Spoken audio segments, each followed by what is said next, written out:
Game on the line in the fourth, running up and down the court. I kill him, I do it for sport. Crunch time, when it's crunch time, I'm always gonna put in the work.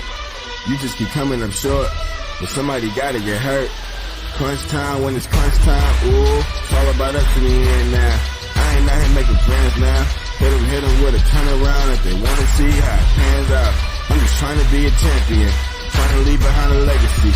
MVPs in the ambience, but they champion me. I'm always gonna put in the work. I'm just trying to be a champion. I'm always gonna put in the work.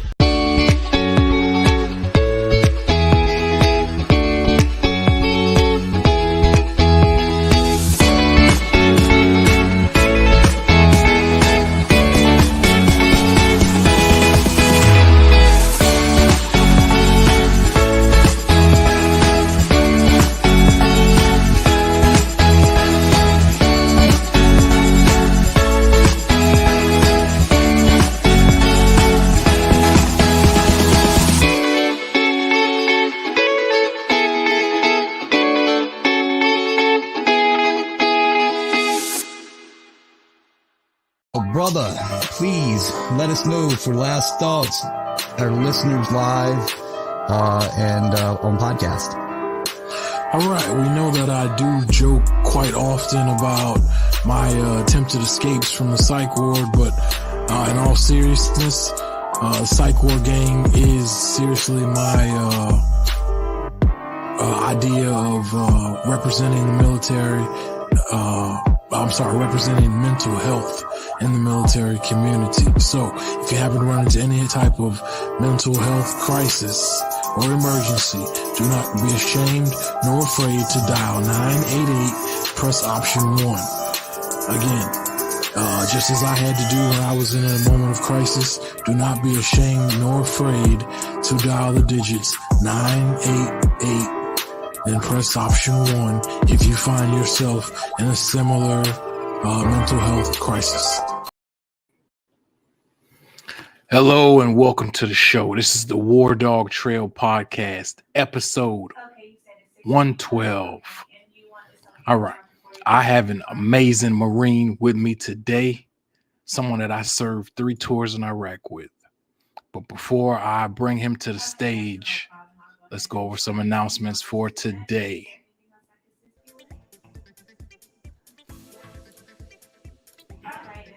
All right. First off, you can visit my website, sergeantwardawgtv.com, to find out the latest information about what's going on with the show.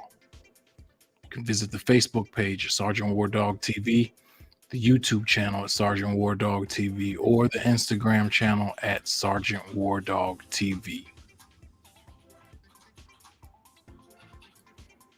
All right, my book is out. It's the same name as this podcast, The WarDawg Trail, a Marine Rifleman's Struggle with War and PTSD. The book has been out a month now. It's available at Amazon, Barnes & Noble, Walmart, Books A Million, as well as many other stores around the world.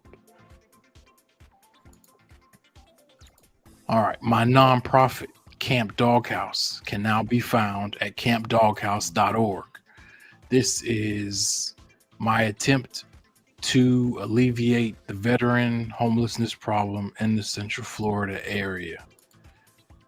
You can visit campdoghouse.org to find out what we are trying to do to develop a camp on the land that we owned so that we can house between 5 and 20 homeless veterans in the Central Florida area.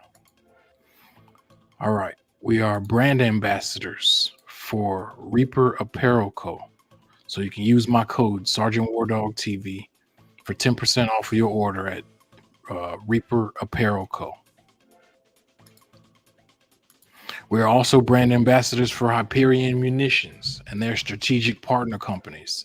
So be on the lookout for our posts from Hyperion and their strategic partner companies. All right, this year we did win an award already, a mental health award. For this year, 2024, Mental Health Awards presented by Global Health and Pharma, we have won Best Veteran Mental Health Awareness Network for 2024. Now, last year we won 2 awards. First off, from Corporate Livewire, we won Veteran Support Nonprofit Organization of the Year.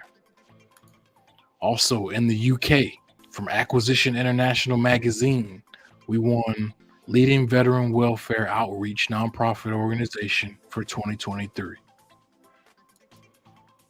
These are the outlets that you can watch the video podcast on, as well as listen to the audio podcast.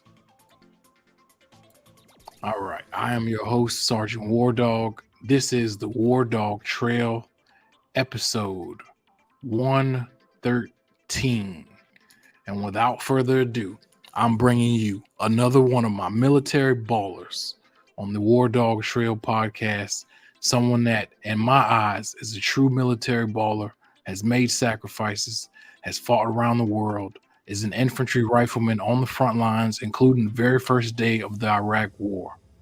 Ladies and gentlemen, without further ado, I welcome you to the stage, Marine Rifleman 0311 and 3-tour Iraq veteran, Mr. Charles Staley Jr. Welcome to the show, boss. Thank you, sir. It's good to be here. All right. Hey, man, just seeing you and knowing all that we've been through since we were teenagers, bro, it sparks a lot in me, man. So I'm excited to see you. I'm excited to talk with you. I want everybody to know you have my utmost respect in the world. I have seen you battle from the first day of the Iraq War, battling in Baghdad, battling in Fallujah in 130 degree heat. You have my utmost respect as one of the hardest motherfuckers on the planet and a military baller. So thank you, bro, for coming on the show. It's been an honor. Yeah, no doubt, bro. Hey, you got my respect because you carried that saw. That saw kicked my ass the first week I was there. They tried to give that thing to me, and I think we went on one run with that thing. And Sanchez had a 203. You remember Sanchez? They took his 203 and gave him my saw. Yo, you way better than I am for that thing. Yo, you and kids carry them things around like there's nothing. That thing had to carry me for a while. That's what's up, boss. That's what's up. All right, now to start us off, I always want to ask every Marine I've been with, why did you choose the Marines? And why did you choose the infantry, bro? Why did you choose to be a grunt? Well, man, I guess the answer to the first part. My dad was in the Army. He was paratrooper. My brother was maybe 9 years ahead of me. So he joined the Navy when he turned 18. So I was already kind of military minded. I was trying to up scoop them a little bit. So I didn't want to join what they joined. So left me what? They left me Air Force, Marine Corps. I wasn't going to one up nobody joining the Air Force. So I went in that recruiter's office, but I actually was supposed to do a completely different job. I was signed up for NBC, and I did the delayed entry program and all that. So I had done it a year in advance, and maybe that last 5 months, they figured out something had happened, and they had dropped my job, but they got it back. And then when I got the MEPS, they all of a sudden they realized I was colorblind. Couldn't do NBC. Now, mind you, they'd already given me a colorblind test a year ago, but somehow we just now realizing when I'm sitting down here, I'm colorblind, right? So, all right, cool. What's that mean? So you can't do that. What you want to do? And I think he tried to talk me, the little liaison there, tried to talk me into going in open contract. I ain't want to do that. I want to know where I end up then. You know what I'm saying? I want to know. I want to get on this bus and know where I'm going. I said, well, you got an infantry contract? And my dad was a paratrooper, so I was already kind of soft to the idea of kind of following that mentality anyway. So he said, well, yeah, I can do that. Pull that contract out. Sign here. Initial here. This here. Go sit in the lobby. Get you on that bus. That's how I ended up at Paris Island. But I chose it. I sat there in that little office with my chest out. Said, I ain't going home. We gonna figure it out today. I'm getting on this bus. That's what's up, bro. That's what's up. All right, now Talk to us about boot camp at Paris Island and going to infantry school. Man, boot camp was more of a head game than anything. I want to always remember, and I still say this to other people about other things that they're doing in their life. I remember a drill instructor told us, some people get down here and don't want to be here, whatever, and try to throw themselves off balconies or commit suicide or whatever. He said, look, recruit, the fastest way off this island is to graduate. You're not going to get out here any faster than that. And I remember we had a guy who maybe that first week he going to kill himself. And I remember I sat with him while we went to chow. I had to do the suicide watch. So I had to sit with him. I got to talking to him, and he was like, man, I ain't going to kill myself. Like, I just went out of here. Like, this was a bad decision, blah, blah, blah. I'm trying to go. Okay, so that's like the first week. You know what I'm saying? So now fast forward to like week 10, week 11. And I'm down at the receiving building filling out some paperwork for something. And I see this same motherfucker washing the windows. And those go fasters with the vest on, looking just day one as hell, bro. I'm down here with boots and camis. I think we had got it was whatever week you get the camis that had your name on them. I had fast look official. You know what I'm saying? Like, I'm down here feeling good about myself. I just said, damn, washing the window. And the first thing I heard in my head was, fastest way off this island is to graduate. Damn, your instructor was right.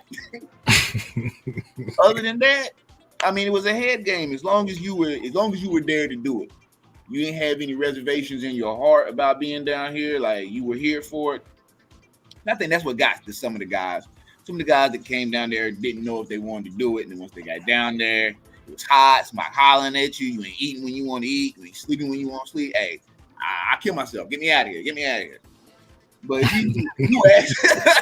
you were actually down there to be a Marine, like after about a couple weeks, you realize like this dude just fucking, like he's just fucking with me, man. This guy keeps standing here.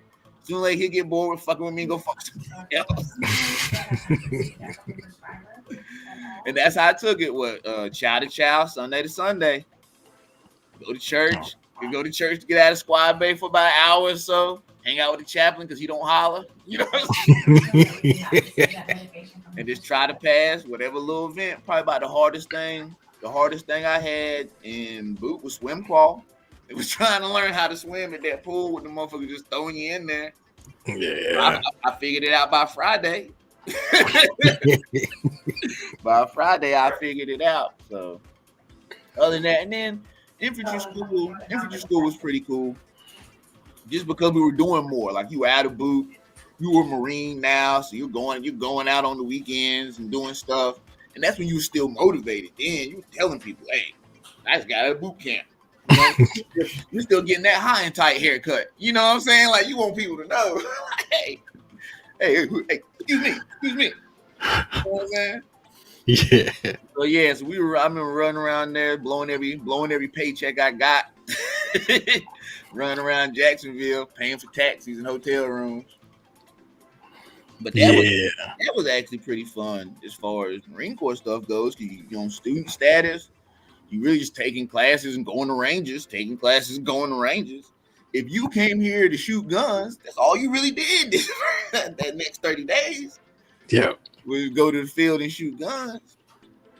Learning all this cool stuff like mount, getting to see different weapons. And I remember we had a live fire or something where they were shooting machine guns overhead. And once it got dark, machine gun instructors took us up there and lit those, just started letting those machine guns have it. See those barrels glow?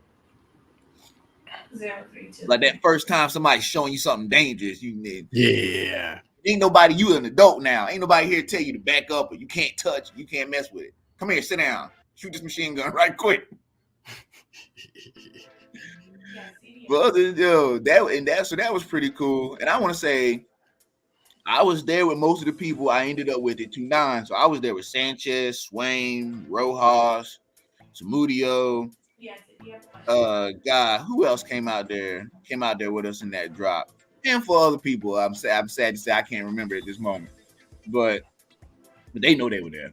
But yeah, so I mean, SOI, I remember at the end of SOI, they cut us in half. Some of us had to stay here, and some of us had to go to 2-9, and they did it alphabetically.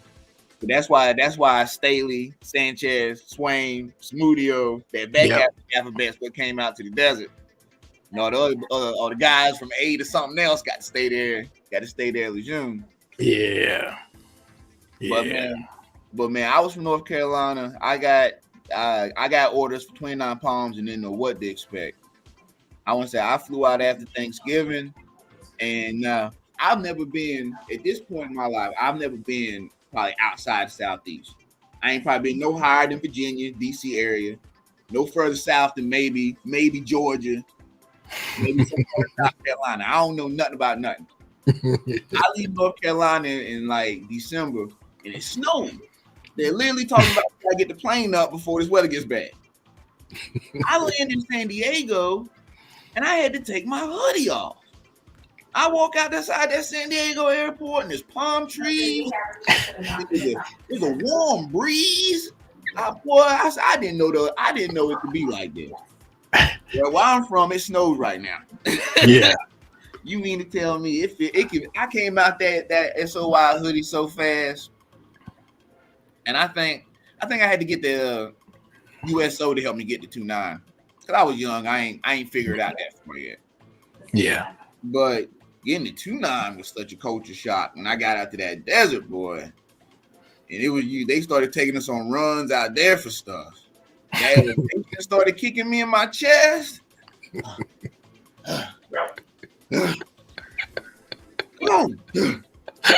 Yo, 2-9 took it out of me a little bit. I can be honest now and admit, like, that high you come off of from getting pinned with your Eagle Globe and anchor, and now you're an infantryman. 2-9 kicked me in my chest, put me on my back. You ain't nothing. That's what 2-9 told me. Hey, all that running real good out there in the woods, huh? What up, this I can't. I was falling out of everything. I was embarrassed when I first got there, man. Hey, was coming out, and I think all of y'all were in the field when we got there, so we didn't know who was genuinely still a boot and who was actually like senior to us. Yeah. Because I want to say when I got there, I don't know if you remember named Norcross. Yeah, in the office. Yeah. I think they were both. Everett was a PFC, and Norcross was Lance Corporal. But Norcross had got there maybe like a week or two before I had or something. He got there around the time you did, maybe. Yeah. And Everett had been there 3 damn years. Like, that's how confusing it was when I first got there. It's like, yo, Norcross had us standing at Parade West when we first got there. But we didn't know he only beat us here by a couple weeks, motherfucker. Like, you a Lance Corporal. But you ain't no Lance Corporal. Right, yo, you got here on the bus before me, motherfucker. That's all that is. You got one more person to enlist than I did. They pinned you at the recruiting office. I mean, here's Everett, who's actually running the show. This motherfucker's PFC. Yeah. So I got there in December. That was such a culture shock. That was probably the hardest. It was like, yo, I'm here. I ain't got no more leave days. I hate this place. I'm falling out, I'm falling out of runs. I'm falling out of heights. These motherfuckers talking to me like I ain't shit now. Like I can't do nothing. And it was like that for me after our first deployment, bro. Because I was hurting in Kuwait from time to time. I remember, you remember Little Itty Bitty, you remember First Sergeant Kirkland? Yeah. He took my pack on a hike one time, and I got my ass chewed out so bad, they made me wear my pack about half the rest of that day. I took that pack with me to chow. We were out there doing fire team rushes. I took that.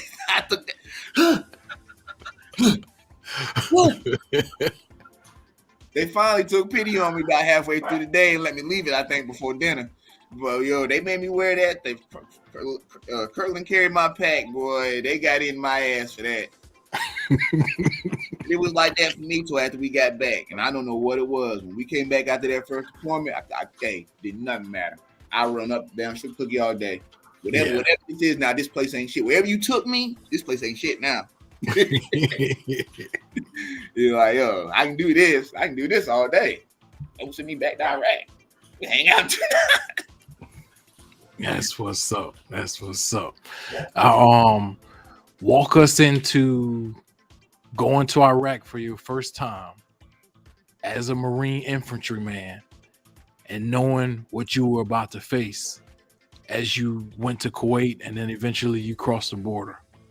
You know, I don't know how other people might feel about it, but that 30 days that we kind of sat there was really just kind of chill 30 days.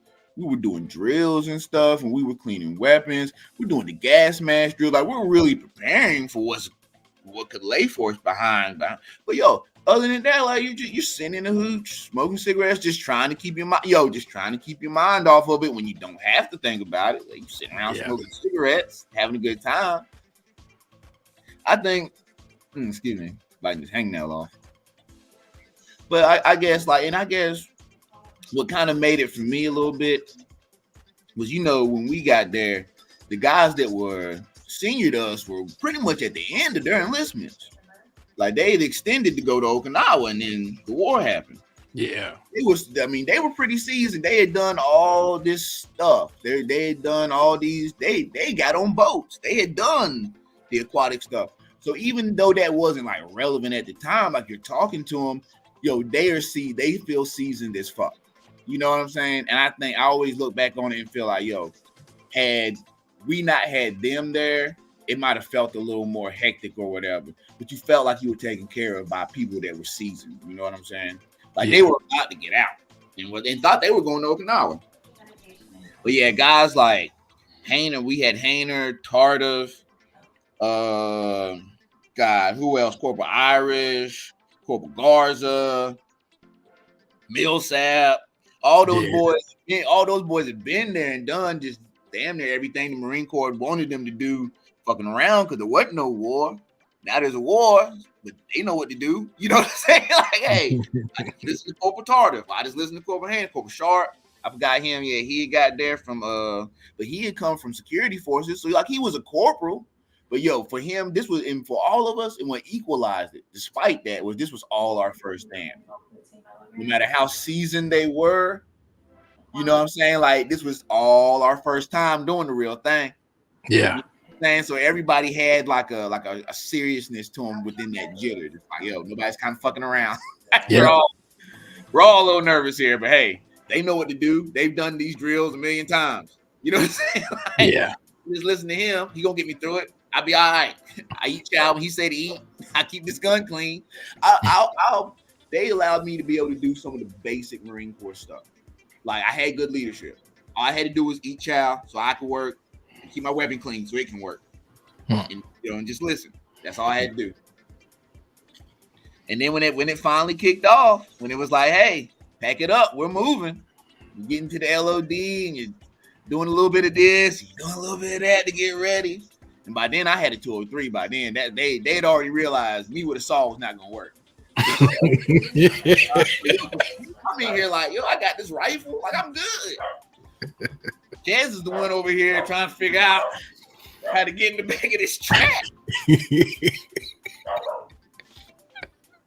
And then, you know, after that, it was the real Fast and the Furious. Like, once we were going across that border, boom, boom, boom, boom, boom. You're in the back of this track moving. And all you can hear is these up guns going off. Yeah. I don't think we dismounted for a while. And Mac was running everything off. You know what I'm saying? Between tanks and tracks, the up guns was handling most of the business. Now, I want to ask you about that. You had the privilege of being attached to was it a tank platoon or tank? I think what it was they were a tank battalion. And what they did is they gave up a platoon to y'all, and y'all gave up us to them. So we was like a platoon swap. That's right. And and they were cool. They were cool people. I want to say, like I said, like nothing like tanks. And I want to say when I just to jump back for a quick little second, when I was a kid trying to pick MOSs, talking to my dad told me he knew somebody in Vietnam who was in tanks and kind of come back, you know, a little messed up. And he was like, yo, you in that tank, you in like a tin can. That tank get hit, can't go nowhere. That tank get hit and go down, you infantryman. Now you might as well get out the tank and go fight. So as a kid, I kind of shied away from it. I won't be stuck in no tank. But yo, a lot of firepower in those tanks, a lot of mobility, a lot of quick movement. I want to say probably the moment that always sticks with me was I think we went to an assault and they were lined up on a bridge overlooking the city. And they just boom, boom, boom, boom, boom, boom, boom, boom, boom, boom, and came back down. It's just like, man, this is ridiculous. Like, who down? It's one of those moments you're like, who down there wants to fight us, man? Like, this is ridiculous. Like, if I was sitting the opposite of this, I'd have been put my hands up. And I'm not even talking about myself. Like, I'm talking about these tanks up, these tanks. Like, these tanks got me shook, and I came with them. I think that was my birthday. I think I had I had a birthday every deployment over there, and that was on my birthday year. Was I watched those tanks go off, and then we went down and got a couple people, finished the assault, took some people back. That was the night my stuff got stolen. What? Yeah, that first deployment. I want to say the night before that assault, we had a track break. So they had to fix it. They had us take, we had the packs, like strap the outside. Take all our gear off. So they can use that track to get fixed. I think something went wrong. They ended up not moving it. So all our gear is sitting in this field. And they're just like, yo, leave it. We gotta go to this assault. Oh no, I think they got it fixed, but we didn't have time to put the gear back on. Just leave it. We're coming back here. You'll get your stuff in. Go to the assault, spend all day out there. Not a bad assault. I mean, like, we won. Like, came back, nobody got hurt. Took some EPWs. For a combat operation, it was a good day. Got back to that field. Guess what? It wasn't there. All our damn gear. What? Yep. That night, people had to donate stuff for us to sleep in, sleeping bags, shit like that. That next morning, because I want to say, yes, I have Rashi on the line. Yes, I have Rashi on the line. Like that night stuff. Like he was ready to go get our shit right now. I think Lieutenant Stokes was like, nah, like it's for multiple reasons. We're not gonna do this tonight. Got up that next morning, patrolled out there, and found like a little huddle, found a little family or whatever. Try to act like they ain't seen our shit, right? So Stokes and them are talking to them. We're walking around their little huts or whatever, trying to see if we can spot anything. Bro, it was like a cartoon. We walk around behind the hut, and it's dirt. It's dirt all around you. Out of nowhere, there's a couple palm leaves just sitting there. You kick them palm leaves over, and there's a hole with all our shit in it. What? They did to hide it. When they took some palm leaves. It wasn't even like there was a whole bunch of palm leaves. Like what I'm saying? Or there was a tree somewhere nearby. I'm telling you, you walking around in dirt and look down, and there's these two inconspicuous palm leaves sitting. Who wasn't gonna kick them over? And by then, I think we never got all our stuff. What was in the hole was a lot of the packs and stuff like that, but a lot of sleeping gear and the socks and shit like that never came back. Wherever they did with that, they'd already sold or hustled or did whatever they were going to do with that. I guess couldn't figure out what to do with the rest of it. Dug a hole, threw it in the hole. Probably didn't figure we'd be along as soon as we were. Figured they'd have another day or two to figure out what to do with it, but knew to throw it in the hole. Didn't want to get caught with it, walking around with it on. Yeah. But yeah, that was birthday number one, deployment number one. Coming back to our stuff getting stolen. Well, other than that, I remember being at Basra when we took that airport. Some of those guys were surrendering. Yeah. Bro, we took over a whole fucking airport. Can you believe that? Amazing. I remember looking up and seeing the Cobras fly by. I don't know if you remember this. Before we left, but then we were still in Kuwait. General Mattis came and gave a speech. Yep. And I swear to God, if he didn't coordinate this was the greatest moment in human history. Flyover.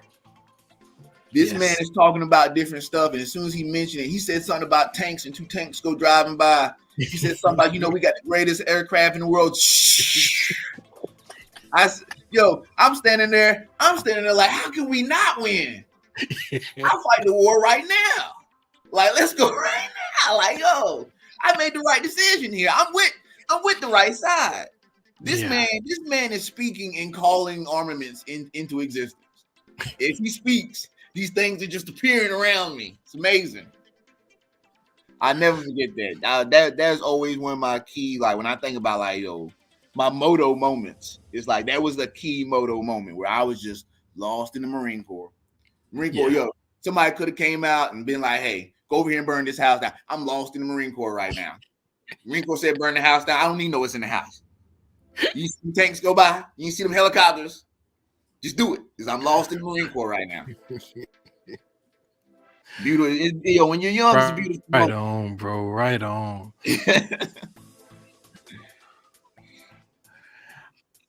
I don't want to mess up the time that you have available. So we're about a half hour in now. I don't know how much time or how fast you want to go, because I planned on being done about this time. But do you have time to talk about your second or third deployment? Oh yeah, I got more. And if I start to run long, let me know. You know what I'm saying? Don't let me sit here and rattle you. But I guess first deployment, other than that was a pretty smooth deployment. We knocked that country down in 30 days. Yep. It was just a steamroller. It was just steamroller. We got to Baghdad and people were running around celebrating. I was there when they pulled that statue down with the tank hauler. Yeah. I remember the guy tied the head of the statue to him and was running around, carrying around with him.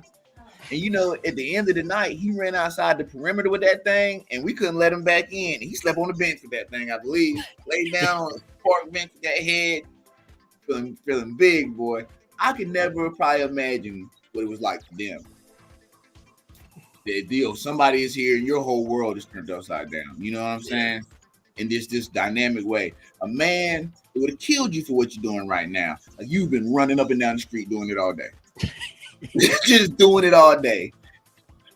Beautiful. But first deployment, we knocked it down. We were in Baghdad for a while. And I was young. That probably felt the best because it was just like absorbing like the magnitude of what you've done. Like come across the world, this other country, and like defeated their army.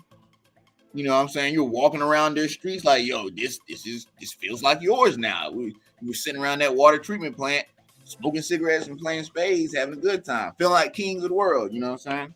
Yep. Second deployment was... We started in Japan. Yeah, started out in Okinawa. That was nice. We weren't there long, but at least we got to taste it. And like I said, those guys before us had all these stories, right? About Okinawa, going on floats, and this, that, and the third. And we were just fighting this war. We were just like, They finally were like, well, okay, we're going to go to Okinawa for a little bit, and then we'll go. Okay? It's like when your mom buy you some candy in the store so you be quiet. All right, look, get you the Snickers bar, but then you got to do your homework when we get home. All right. Yeah. Take you to Okinawa, then you got to go fight my war one more time. Okay, all right, cool. But that was cool. That was a whole new world. You know what I'm saying? A little bit of culture shock. You're doing different things and you trying, you got this curfew, you try not to get left behind nowhere. I guess the biggest story I could probably think about from Okinawa, and rest in peace, God bless his soul, bless his children. We were out with Rojas one time. It was late. Yeah. We were coming back. And I can't remember what happened. Somehow we got split into two groups. There weren't enough seats on the bus. So somehow, like me and somebody else that got on the bus, maybe it was Chez and Rojas. Somebody in Rojas had stayed for the second bus. The second bus came, somehow they got separated from Rojas. And Rojas spent the whole night out in the city because I think maybe India didn't have curfew. So he ran into some people we knew from India and he partied with them all night. And those, I never forget. I got up and went to his room and was like, "Yo, Rojas ain't come back last night." They were like, "Nah." Like, I woke them up. And they were like, "Nah, I guess not." Like, what we gonna do? Because I think we had signed him in when we came back. On paper, Rojas got back at 12. Yeah. But we don't have Rojas. So, so we're in here trying to figure out how we're gonna fuck this situation. When Rojas comes in through the door, top button unbuttoned, looking tired as hell. You know that big ass grin on his bald ass face. That boy went over to his bed, flopped down face first, and I think he slept till lunch. And that's when we went to chow at lunch, we ran into Kite. I think we ran into Kite and some other people from India. And that's when they kind of hollered at him like, yo, like, and that's when we figured out, like, okay, he didn't get on the bus. He linked up with y'all. Y'all looked out for him. Yo, he knew Kite, and it was cool because that's something cool. That was like, yo, we were all Marines. It didn't matter that he was Kilo and this, that, and the third.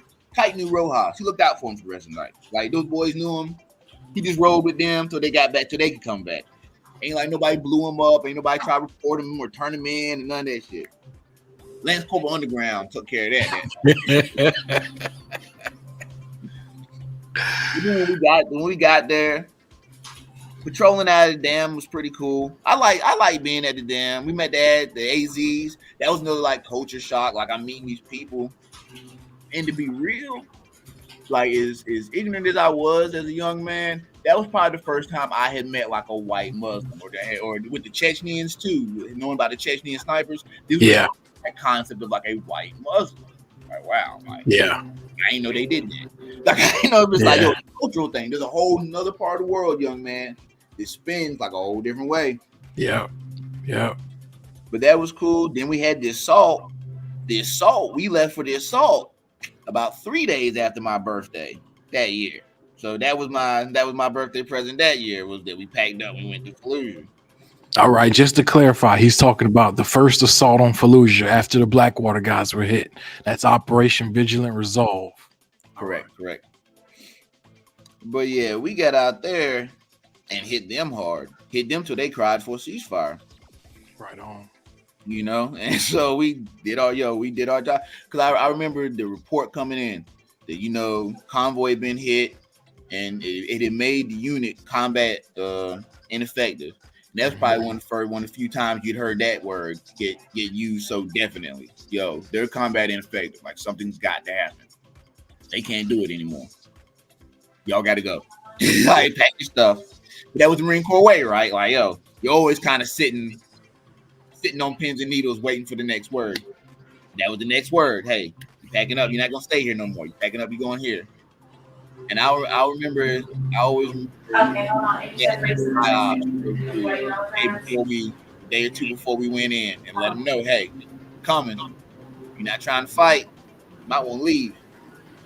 That's all. we'll be here in a few days.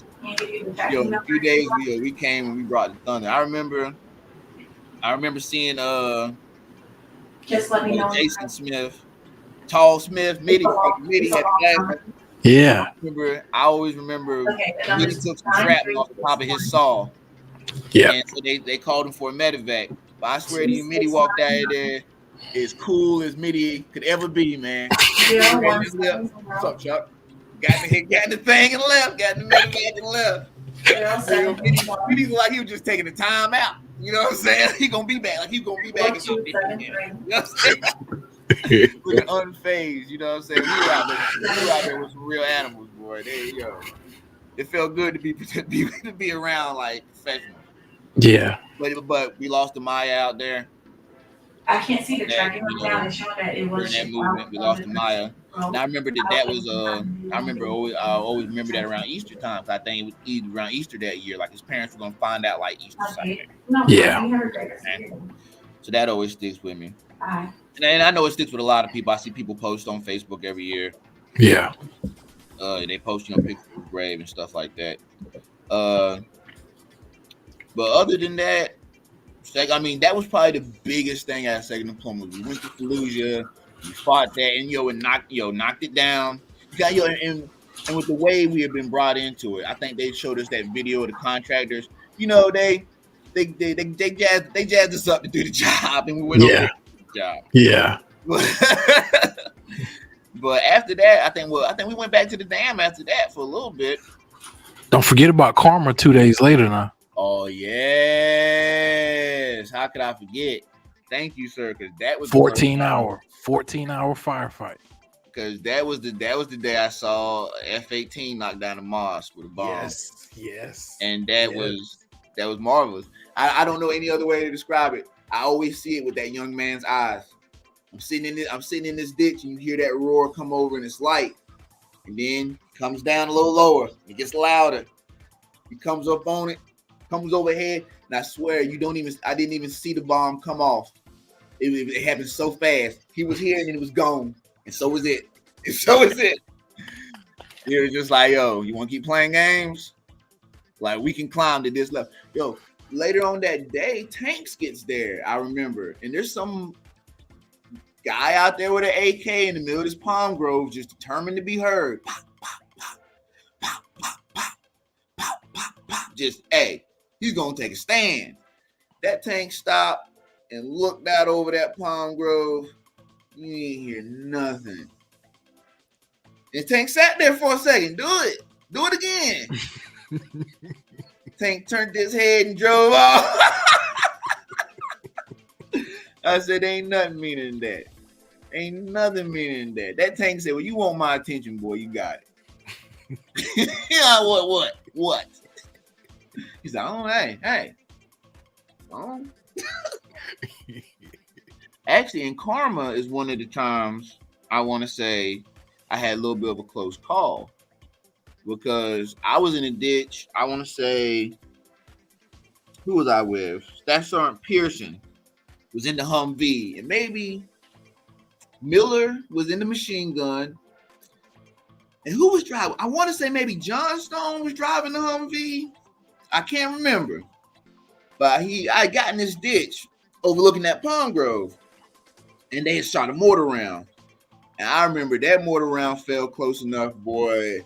It landed in that ditch. I jumped up. Whoever was driving that Humvee threw that thing in reverse and started.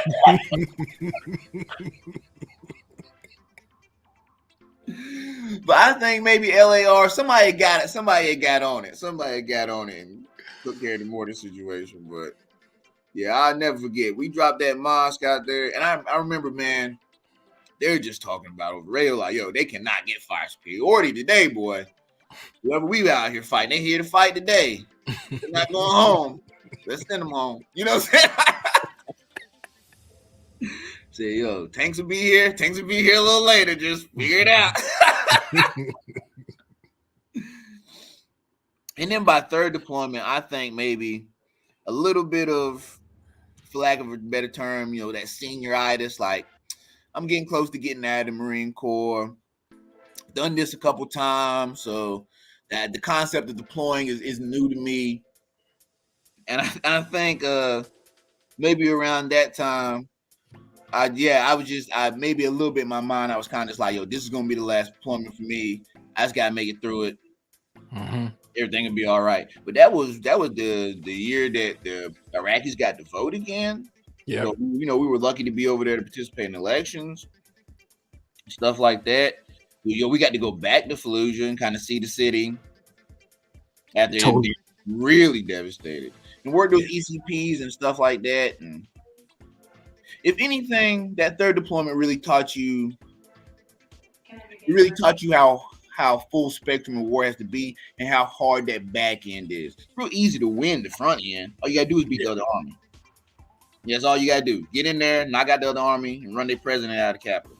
But as far as putting the country back together, getting these people to work with you, getting them to tell you about insurgents, and man, we were pulling weapon caches out of the sewers every other day, man. When we first got there, like the city was full of stuff.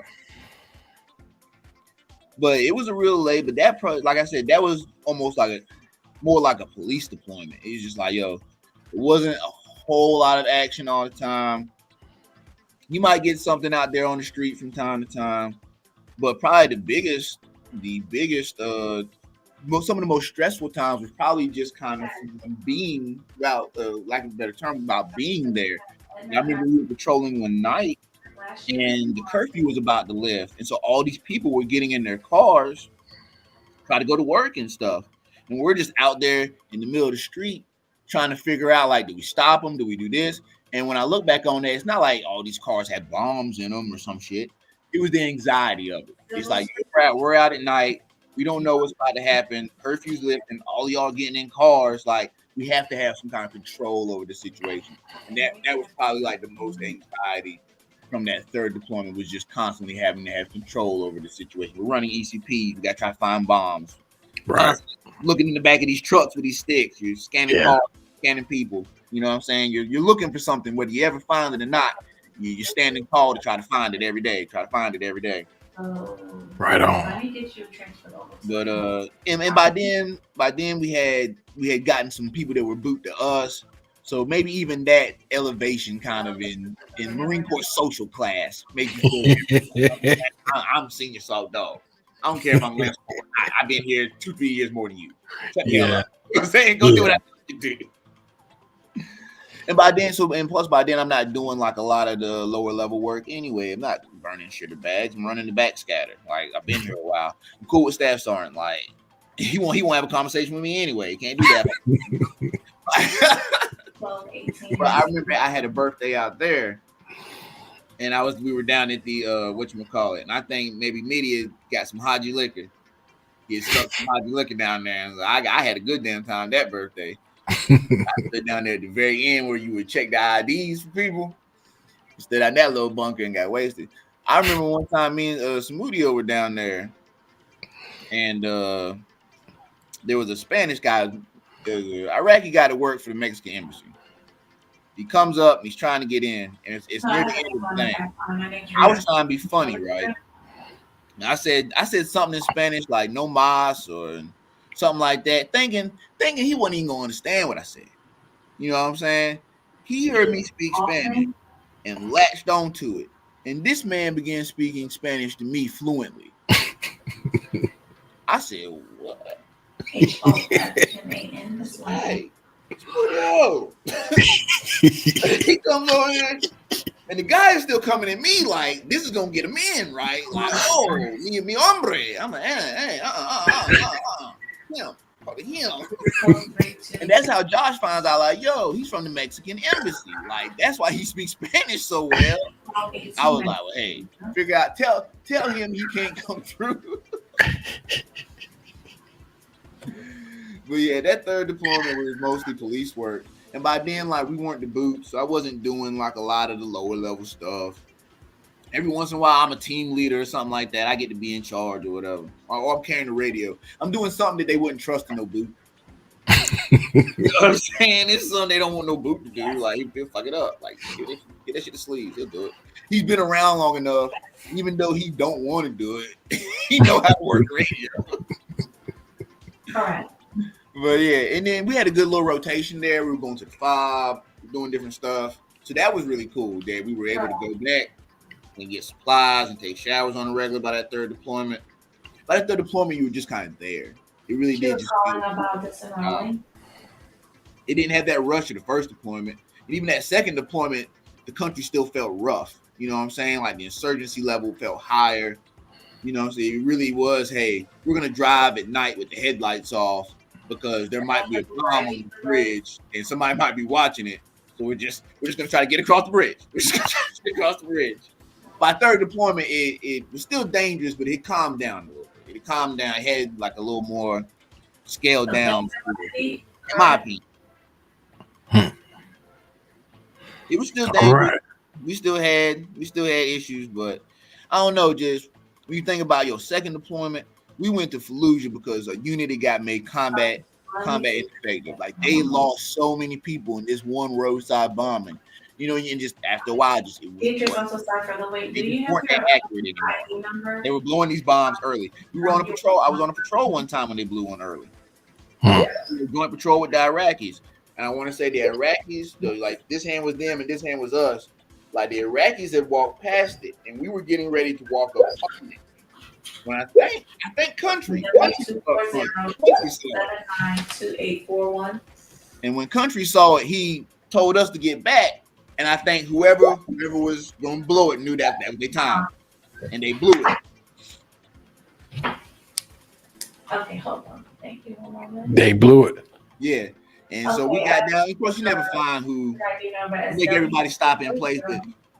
No, mister, no. Nobody's gonna admit they just try to kill you.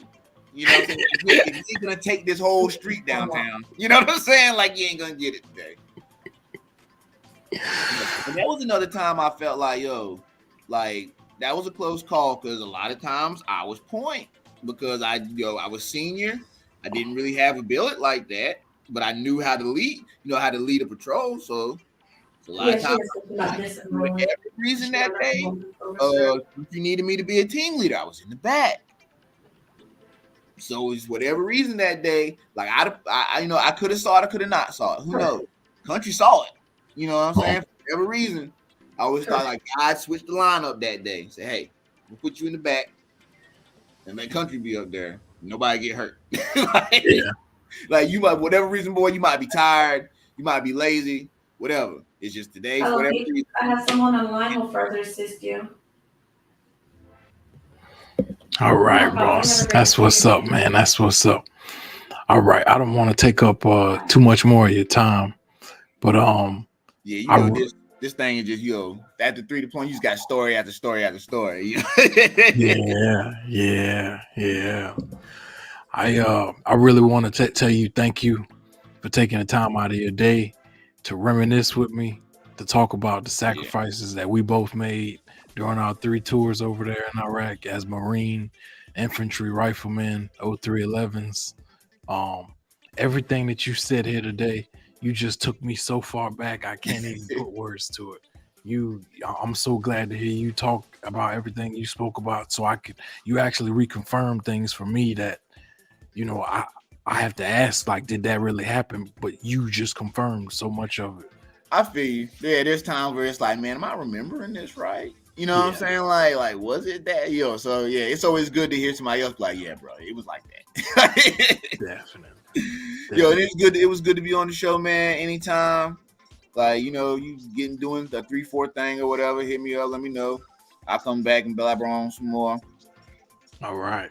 That's what's up, bro. That's what's up. All right, ladies and gentlemen, this is episode 113 of the WarDawg Trail podcast. We have had Charles Staley on the show, another one of our military ballers from the 3rd Battalion, 4th Marines, Kilo Company. Yeah. 0311. He served 3 tours in Iraq, including the first day of the Iraq War. Went to Baghdad, was there when the Saddam statue was pulled down, was a part of the assault on Fallujah in 2004 after the Blackwater guys were killed. Then he was sent back to Fallujah again in 2005. I can't thank you enough, boss. Salute to you and everything that you have going, and I hope you enjoy the rest of your day, all right? Oh, yeah, Semper Fi, bro. I'll be in touch. All right. Semper Fi, boss. Always. Thank you, man. Thank you. Take care. You too. All right. All right, ladies and gentlemen, this has been episode 113 of the WarDawg Trail podcast with another amazing military baller. Sergeant WarDawg, salute.